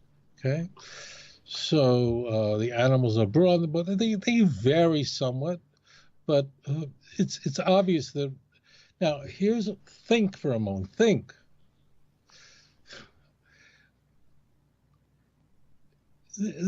If the worldwide flood, as described in the Torah, was a historical event that occurred more than well over 4,000 years ago, if it was, and there were only 8 people who survived that flood, and we are all descendants of those who were on that ship, what would we expect to find in the little literature that survives? And conversely, if there never was a flood and the story is complete mythology, Torah made it up, what should we expect to discover? Okay, so if there was a worldwide event, and that every single person on Earth is a descendant of the survivors on that ship, we would expect that every culture would. Now, granted, there is very little that we have from the early Bronze Period. There's almost nothing. There's a dearth of information. Almost everything is lost. We know that.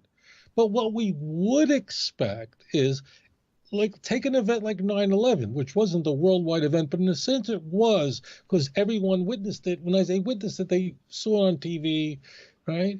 We'd expect that every country in the world, in their history books, if I went to Malaysia, if I went to Egypt, if I went to France, in every history book, there would be a discussion of 9/11. Now, it's possible that in Egypt, they might say things about 9/11 that are inconsistent with the actual history, or that are not consistent with what Americans are learning about 9/11 for whatever reason. It's not relevant, and you could figure out why. You might have a different spin on it. But the fact that this happened, you would expect that everyone would be talking about it, because it was we're going to call it a worldwide event. I'm just taking that because I presumably all the viewers of this show remember 9/11 and know exactly where you were.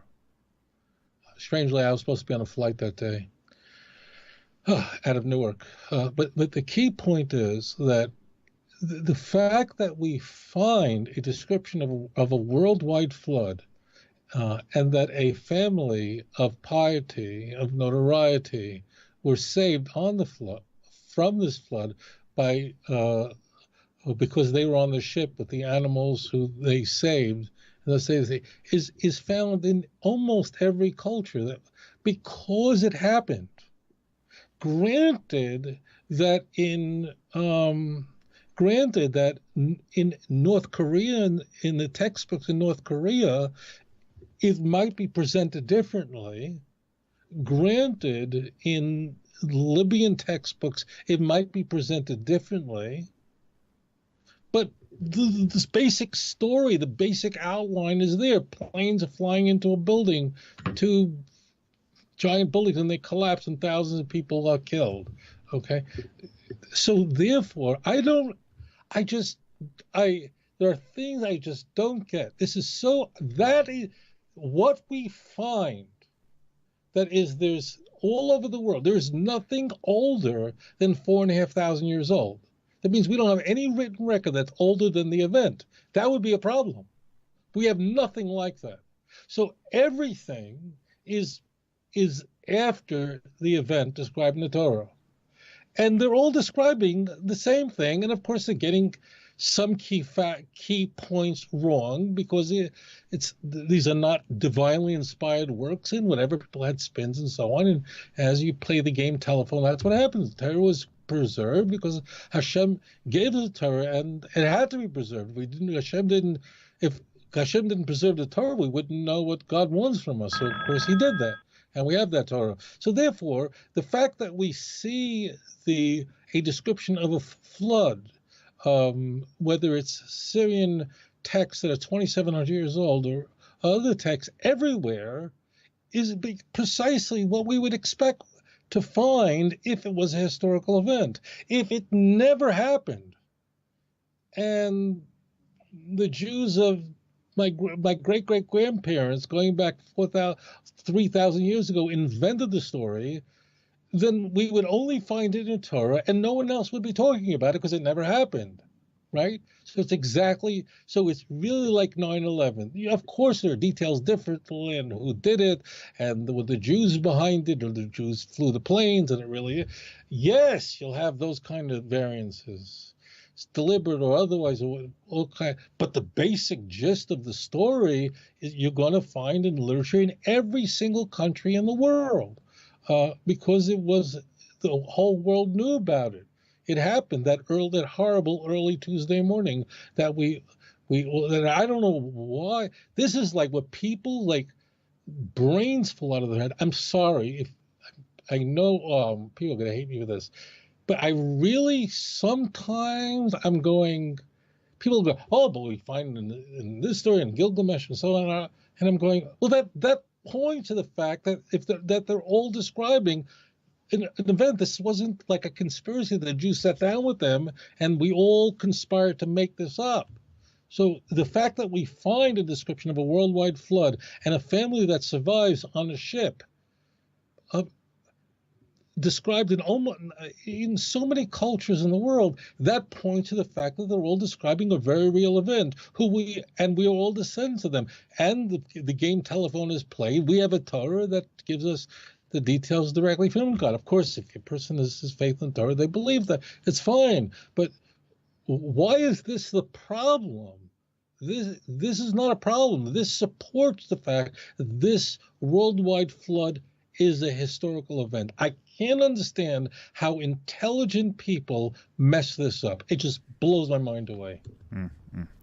Got it. Okay, let's go ahead and take this next caller. We've got. Does that make sense? Yeah. What I said make sense? Yeah. I think the thing that people just want to keep accusing is that it was the author of the flood, or the person who was around the story, was actually hijacked. That it was actually someone else. In fact, I can tell you exactly what that name was, and you may even have specific comments regarding that. Hang on one second. I've just saw it right now, and it was where'd it go?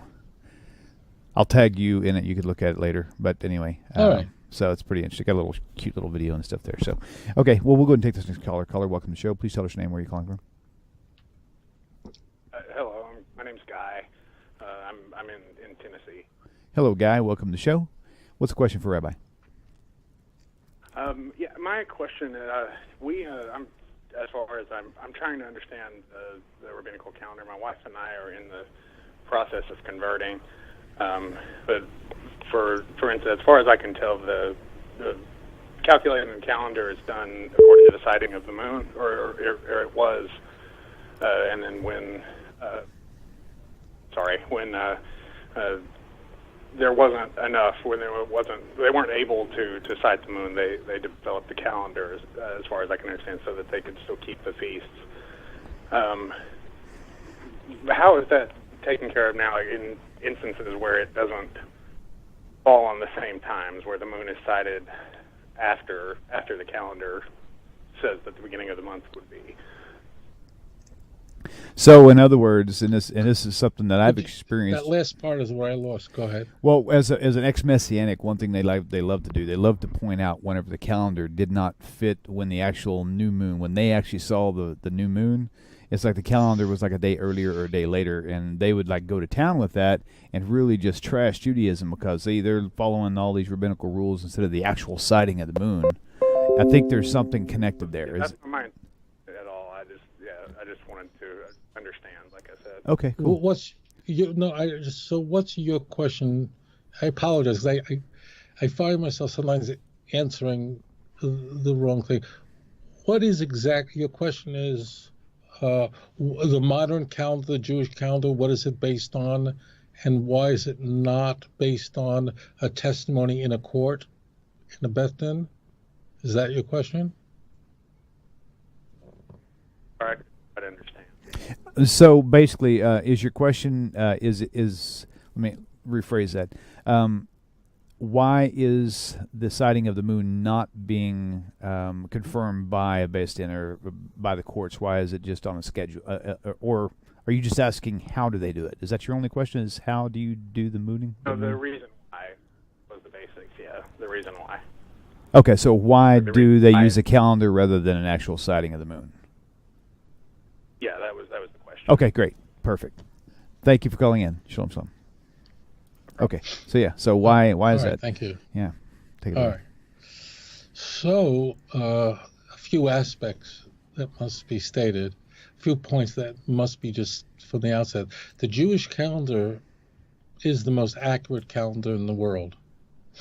This is not. I discuss this in Volume 1. I don't want to not trying to sell books, but it's on Amazon. Kidding. The Jewish calendar is based on a calculation that's the most accurate calculation, but I have to explain why any of this is important. In order for anyone could sight a new moon, anyone could see a new moon. The point is that the witnesses had to come and testify to a court that they've sighted the new moon, and if the court concluded that in fact the witnesses were legitimate and so on, And after a proper investigation, these judges would then proclaim a new moon, and that would take place in the land of Israel. And through an incredible method, they were able to get that information out across the world. This was very important in the Second Temple period. They had to get word out to Babylon very quickly. And how do they do it is beyond the scope of this show. Now, the reason why we can't do this today is that we don't have a Sanhedrin with proper judges in our time. They, in fact, were all wiped out. The Moses ordained judges, and that ordination continued, but ultimately our good friends the Romans would put that all to an end. And therefore we don't have rabbis today that have the smicha, the ordination from Moses. We don't have that any longer. Now you're saying, but there are rabbis all over the place. Well, today a person becomes a rabbi not because they are ordained as a direct transmission from Moses, because that line was wiped out in an effort to eradicate Judaism. Beyond the scope of the show of the history, but the point is they're not. Instead, we study for years, and it's like walking into medical school. The presumption is that if you walk into rabbinical school, you've done your pre-med, you've done all that stuff. So a lot of knowledge that you're tested on and so on, and then you're called a rabbi. But we are not the rabbis who had that kind of authority that once did exist. Now, and therefore, a calendar had to be blessed by the final rabbis who were survivors and who had the ordination in a direct chain from Moses. Now, why is there a complication? That means, why do you need anybody? Why can't you just look at the sky and see there's a new moon and go, okay, it's a new moon, and after 12 of those, you start a new year, okay? And by the way, the Islamic calendar works that way. It's a pure lunar calendar. The reason why we couldn't do that, and they had to assemble a perfect calendar that would last until the coming of the Messiah, and then the institution would be restored, is the Torah tells us in Deuteronomy chapter 16, verse 1, that the festival of Passover must come out in its appointed time, and it must take place during the springtime. Okay, it's very important. So Passover, which takes place on the 15th day of the first month, must come out in the springtime. Now, this is a big problem. What's the problem? The problem is that the moon does not dictate what the seasons are. The seasons are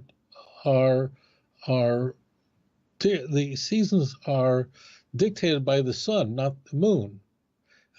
A solar calendar is roughly 365 and a quarter days. A lunar calendar is roughly 354 days, because a month is either 29 or 30 days. So it's approximately 29 and a half days is the average lunar month.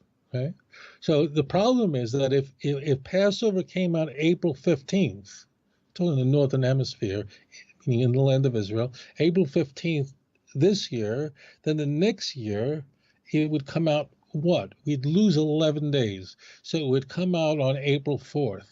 Okay, we're still in the spring. That's okay. But what happens the next year? Well, then it comes out on March 23rd.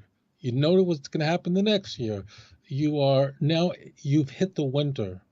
In fact, it would happen so quickly that every 32 years, you just do the division. Just every 2 years, the the Passover would just be all over the place. It'd be in the winter, spring, summer, fall, and so on. The Muslim calendar is that way. And in fact, Muslims celebrate their holidays, Eid, Ramadan, so on, anywhere along the calendar, because Muslims do not have a commandment to celebrate Ramadan during the winter or spring. So it's not relevant to them. Got it? But to us, it is. Therefore, a calendar had to be designed which would keep Passover in the springtime. Now, how was that done? Now, that was done whether there was a sighting of the moon and there was a Beth Din, a Sanhedrin, during time of temple, or the one that we use today. And that is, there really is no commandment anywhere in Scripture that there are 12 months in a year. It isn't. There is nowhere to say you shall have 12 months in a year and no more. I know, really? Really?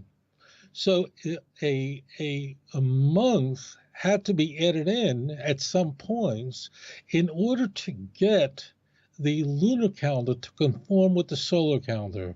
There's a word term for that. It's called the intercalate, which means there are some months that have 13, some years that have 13 months, and that's called a shnas, an ibur, which means literally a pregnant year.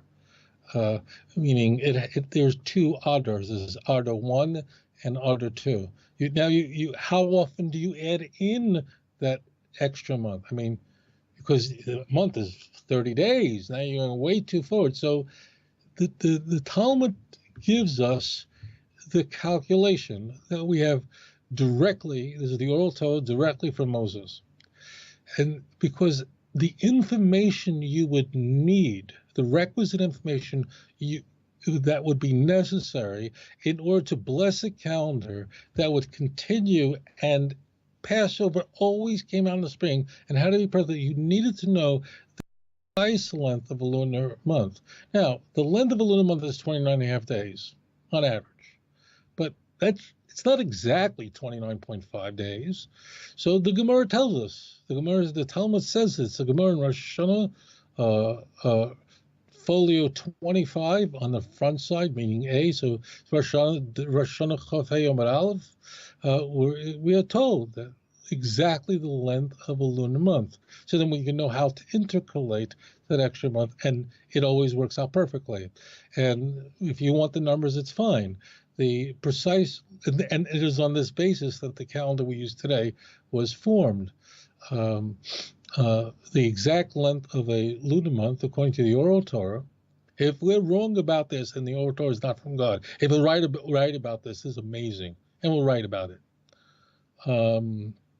We are told that we have this from Moses, that the precise length of a lunar month, on average, is 29.5 days, 29.5. And in addition to 29.5 days is a little bit of that 13th hour. And what you do is you take the 13th hour and you divide it into 1,080 parts called chalokim. Why is 1,080 a great number? Because it's a number that's divisible by just about everything. It's not just 2, 3.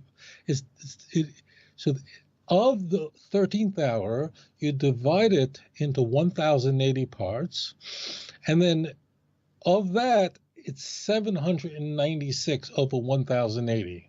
So if we add together 29.5 and 790, a fraction of 796 over 1,080, that is the average length of the month, and based on that, you know exactly how to intercalate. And now, incidentally, you can't work with fractions. What are you going to do with 796 over 1,080? So we can transpose. If you have a calculator, it's really simple. You can transpose 29.5 plus 796 over 1,080. You need a decimal, so the number total is 29.53059 days in an average days in a lunar month. As it turns out, that's dead accurate. It's the most accurate calendar in history. And it's on this basis, this is the oral Torah, that we're able to know when to add an extra month approximately 7 months are added every 19 years, so it's a 19-year system. There are adjustments. It's not exactly that. And therefore, incidentally, your birthday will coincide your Jewish, the date, your birthday in the Jewish calendar and the non-Jewish calendar, the Gregorian calendar, will coincide once every 19 years. So when you're 19, you're 38, 57, and so on, they're going to be the exact same day. So the reason they had to assemble this was because the line of the Smicha ordination had come to an end, and therefore we could not have a proper Sanhedrin to make that declaration. Therefore, the last rabbis that possessed it knew time was running out.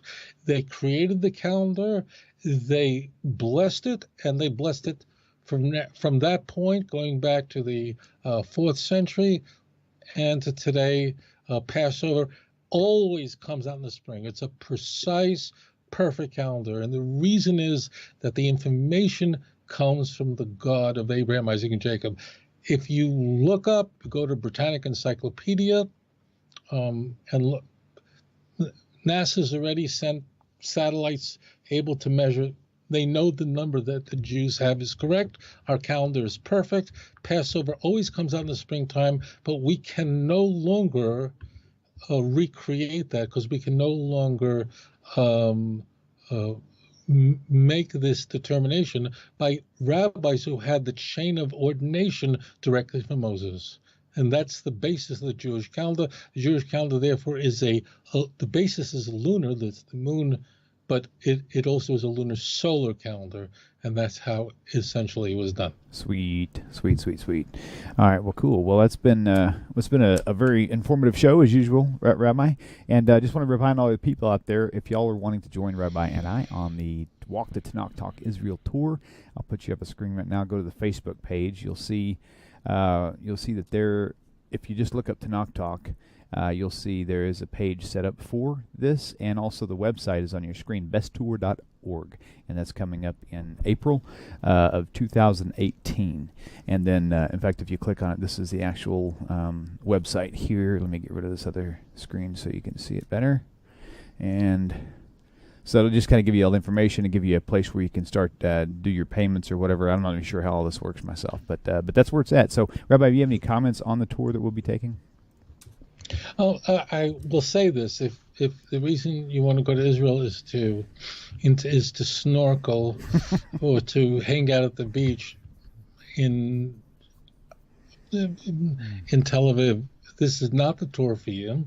If, on the other hand, you want to walk where the prophets preached, if you want to see the places that are sacred that are in the Scripture, this is the tour. Because what we do is it's a tour where we actually walk in the footsteps of the prophets, and we see Scripture alive in front of us in a way that you could not possibly imagine. It's very exciting.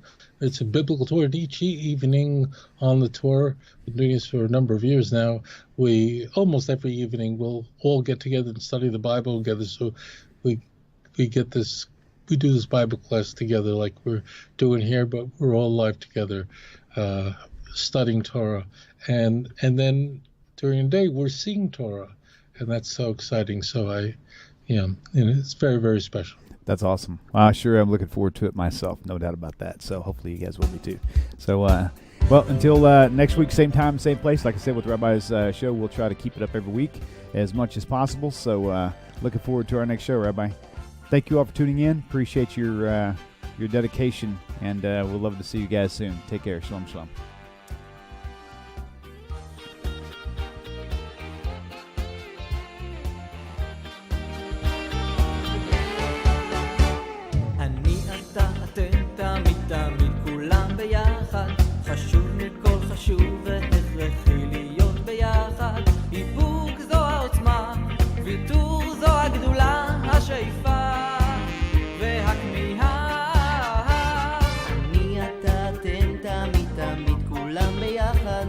חשוב מכל חשוב והכרחי להיות ביחד.